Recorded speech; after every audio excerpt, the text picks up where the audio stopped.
परोपकार के कार्य करना। स्वार्थ के लिए तो पशु पक्षी कीड़े मकोड़े भी जीते हैं। अपना पेट भरने के लिए, परिवार पालने के लिए चिड़ियां भी काम करती है। और कितने नर नारी पशु पक्षियों जैसे ही जिंदगी जीते हैं, अपना पेट भरते हैं और अपने परिवार के लिए व्यवस्था बनाते हैं। बस दूसरों की सेवा, दूसरों की मदद, परोपकार, इसके बारे में उनको पता ही नहीं। और तुलसीदास कहते हैं परोपकार से बड़ा कोई धर्म नहीं, परहित सरिस धर्म नहीं भाई। आप नाना प्रकार से परोपकार कर सकते हैं।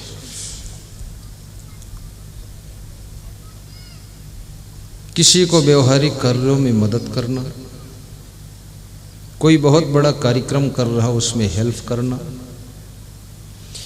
किसी के सत्संग समागम में बाधा न डालना, ये भी परोपकार है। कहते हैं सहयोग करना धर्म है, लेकिन विरोध करना अधर्म है। और सहयोग न करें और विरोध भी न करें तो कम से कम धर्म नहीं होगा तो अधर्म भी नहीं होगा। किसी के कन्या विवाह में मदद करना, जिनके पास कपड़े पहनने को नहीं है वस्त्र दान कर देना। जिन गुरु की वाणी से पूरे संसार की चेतना जागृत होती है, ऐसे गुरु की सेवा तन मन धन से, वस्त्र अन्न आदि से करना।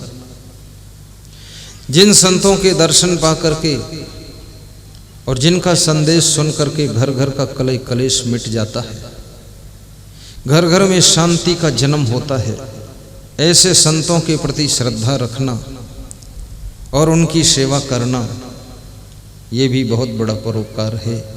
क्योंकि जब संत की तुम सेवा करते हो, वो संत अपनी वाणी के द्वारा, अपनी तपस्या के द्वारा और अपनी साधना के द्वारा समाज में जो बहुत दुख फैला हुआ है, घर घर में जो द्वंद्व पैदा हुआ है, उसको समाप्त करने का काम करता है। इसलिए आपको बहुत बड़ा पुण्य का फल मिलता है। अभी जैसे आपको जेलर सिंह का उदाहरण दिया गया, एक जेलर नहीं, संसार में हजारों लाखों जेलर सिंह जैसे लोग हैं जिनके जिंदगी जीने की हिम्मत टूट चुकी है, कुछ करने की तमन्ना समाप्त हो चुकी है, अब संसार से विदा होना चाहते हैं। लेकिन हर मनुष्य के पीछे बहुत बड़ी जिम्मेदारियां होती हैं। वो आत्महत्या करना सबसे बड़ा पाप होता है, क्योंकि मनुष्य जीवन बहुत पुण्य प्रभाव से प्राप्त होता है। और इतने सौभाग्य से मिला हुआ जीवन तुम जहर खाकर किसी तरह से अपने को मारकर समाप्त करोगे तो इससे महापाप लगता है। बड़ी मजे की बात है, कोई चिड़िया भी आत्महत्या नहीं करती है, कोई जानवर आत्महत्या नहीं करता है, कीड़ा मकोड़ा भी आत्महत्या करता नहीं है। जिनके पास ना जमीन है, ना दुकान है, ना सर्विस है, ना बिजनेस है, ना आमदनी का स्रोत है, ना इतनी बुद्धि है, वे भी संघर्ष करके जिंदगी जी लेते हैं। हे इंसान के पुतले, तेरे पास में बुद्धि का खजाना है और इतने लोग तेरे नाते रिश्तेदार भी हैं। फिर मरने के लिए कभी सोचना मत, सबके साथ हिल मिलकर जीने की कला सीखना। अपनी योग्यताओं को विकसित कीजिए, क्षमताओं का सही प्रयोग कीजिए। आपके भीतर जो शक्तियां प्रकृति की ओर से वरदान के रूप में मिली हैं, उन शक्तियों को सही यूज कीजिए। हर व्यक्ति को बहुत सी संपदा मिलती है कुदरत की ओर से, जिसमें कोई आपका पैसा खर्च नहीं होता है, आपको प्रयास भी करना नहीं पड़ता है। आपको बुद्धि मिली है, आपको जवानी मिली है, आपको सुंदर हाथ पैर मिले हैं, कर्म करने की शक्ति मिली है, सोचने की शक्ति मिली, बोलने की कला मिली, सुनने की शक्ति मिली है, और आपको पैरों में चलने की भी ताकत मिली है।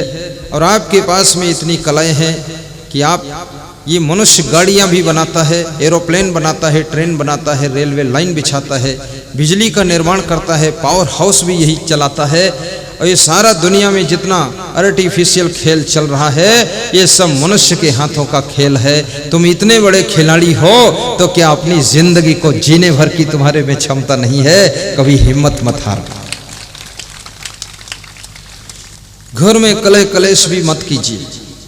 गरीबी है तो संतोष पूर्वक रहिए। स्त्रियों को चाहिए कि पुरुषों को बार बार धक्का मत मारे। ये मत कहें कि तुम कुछ कर नहीं पाए। जो बहुत कुछ कर पाए हैं वो भी पछता रहे हैं, और तुम्हारा पति कुछ ज़्यादा नहीं कर पाया है लेकिन तुम्हारे साथ साथ रहता है, दिन में भी और रात में भी, और साथ साथ बैठता है। ये कोई छोटी उपलब्धि नहीं है। जिनके पतियों ने बहुत कुछ किया है वे साल में एक बार अपनी पत्नी को मिलते हैं और ठीक से पहचानते भी नहीं, भीड़ में मिल जाए। इसलिए उन पतियों से तुम्हारा पति अच्छा है। बहुत धन भले न कमा पाया हो लेकिन तुम्हारे साथ प्रेम से रहता तो है। अभी एक सज्जन मिले थे, कह रहे थे नीदरलैंड में मैं सर्विस करता हूँ, 65 लाख रुपए महीने कमाता हूँ। उनके भाई बता रहे थे। तो हमने कहा परिवार से मिलन कब होता है? बोले साल में एक बार। नीदरलैंड। तो मैंने कहा इससे अच्छा है जो नींदलैंड में रहते वही ठीक है। सोते हैं सवेरे तो मिलते हैं। बहुत बड़ी बात है।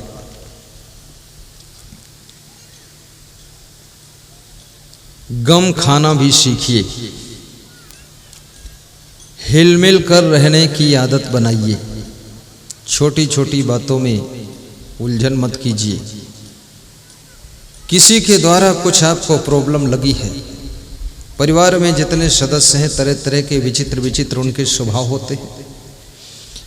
आपकी पार्टी में जितने भी कार्यकर्ता हैं उनके भी नाना प्रकार के नेचर लेक्चर पिक्चर होते हैं। सबसे सबका तालमेल पूरा रूप से बैठता ही नहीं है। लेकिन गम खा करके, समता ले करके पार्टियां अपने संगठन को चलाती हैं। बुद्धिमान लोग अपनी फैमिली के संगठन को चलाते हैं। समझदार लोग आश्रम के संगठन को चलाते हैं। और जिनके पास में ज़्यादा गुस्सा और क्रोध है, नासमझी है, वे संगठन को तोड़कर नष्ट करके स्वयं कबाड़ी नाथ बन करके घूमते रहते हैं। याद रखना, गम खाने वाले लोग ही एक दिन ऊंचे शिखर को छूते हैं, और जो सहनशीलता नहीं रखते हैं वे बहुत नीचे चले जाते हैं। इसलिए गम भी अपने घर में खा लेना। गम दो प्रकार की होती है। एक तो गम खाना जिसको कहते हैं सह लेना। दूसरा गम जिसका नाम चिंता होता है। चिंता को भी गम कहते हैं। उत्तर प्रदेश में कहते हैं आपके मन में कोई गम है। गम मतलब चिंता है। गम खा लोगे तो अंदर की चिंता रूपी गम मिट जाएगी, और गम नहीं खा पाओगे और चिंता रूपी गम तुम्हें चिता पे पहुंचा देगी। इसलिए गम खाओ ताकि जिंदगी में जी सको। हर व्यक्ति को गम खाना पड़ता है। मेरे यहाँ प्रणाम करने के लिए बहुत से लोग आते हैं। यहाँ व्यास गादी पर एक हम लाल कपड़ा या पीला कपड़ा बिछाते हैं। वो इसलिए बिछाते हैं कि लाल कपड़ा और पीला कपड़ा पूजा का प्रतीक भी है, उपासना का प्रतीक है उसका कलर। दूसरा, लोग फूल माला आदि अगर उस पर अर्पित करते हैं तो उसका रंग उसी में समाहित हो जाता है। लेकिन फिर भी कुछ भक्त और महिलाएं ऐसी आती हैं जो फूल उठाकर हमारे सफ़ेद कपड़ा पर फेंक देती है। इतना इंतजाम करने के बाद भी ऊपर डाल देते हैं। अब उसमें फिर हम गम खाते हैं और क्या करेंगे। और गम खा लेते हैं, हमारे साधु गम खा लेते हैं, फिर उठ के उसको झाड़ते हैं, क्योंकि लोग समझते नहीं करना क्या है। कितने लोग तो दूर से फूल मारते हैं, चश्मा में फूल टकराता है। पहले मैं सोचता था चश्मा क्यों लगा फालतू, इसकी क्या ज़रूरत। कई बार फूल टकराया तो मुझे पता चला आँख को बचाने के लिए चश्मा लगा है, क्योंकि लोग फूल मारेंगे, फेंक करके वर्षा करेंगे तो आँख फूट सकती थी। इसलिए कुदरत ने कहा चश्मा लगा लो, छोटी उम्र में अंधे होने से अच्छा है चश्मा लगा के बैठो। बड़े बड़े संतों को भी गम खाना पड़ता है। और परिवार में जो गम खा लेता है उसके परिवार में बड़ी प्रसन्नता रहती है। सभी के पास में मन है, बुद्धि है। आपके पास में बहुत बड़ी संपदा है, इसका प्रयोग करने की जरूरत है। कितना कौन प्रयोग करता है? बड़े बड़े चिकित्सा वैज्ञानिकों ने रिसर्च किया है कि मनुष्य अधिक से अधिक अपनी बुद्धि का 4-5% भाग ही प्रयोग कर पाता है। जो बहुत बड़े वैज्ञानिक हैं वह ज़्यादा से ज़्यादा 14% प्रयोग कर लेते हैं। बहुत बड़ा डॉक्टर है 8-10% कर लेता है, लेकिन सामान्य लोग 4-5-6% में ही काम बंद हो जाता है। तो बाकी बुद्धि कहाँ खत्म होती है? ये बाकी बुद्धि तुम्हारी दुख में समाप्त होती है, रोने धोने में समाप्त होती है, चिंता टेंशन में समाप्त हो जाती है, कलह कलेश में नष्ट हो जाती है, आपसी राग द्वेष में नष्ट होती है, और परिवार के बीच की उलझनों में टेंशन में ये सब बुद्धि नष्ट होती है। इसलिए बड़े बड़े बुद्धिमान भी इस दुनिया में बहुत ज़्यादा नहीं कर पाते हैं, और कर वही पाते हैं जिनको कुछ अध्यात्म का ज्ञान हो जाता है, तो वही इस कलह कलेश से छलांग मार करके आत्मचिंतन करते हैं। आदमी तो यहाँ तक परेशान हो जाता तादाद से ज़्यादा कि वो सो भी नहीं पाता है, सोते समय भी उसको दुख है, सोने के लिए लेट चुका है तो भी चिंता करता है, सोचते सोचते आधी रात निकल जाती है और रोज़ का यही लफड़ा उसका फंसता है, और सोचता रहता है क्या करूं क्या ना करूं, सबके बारे में बार बार सोचता है, कोई रास्ता नहीं निकलता है। इसके लिए आत्मज्ञान होना चाहिए। जब आपको आत्मज्ञान होगा ये सब चिंता मिट जाएगी।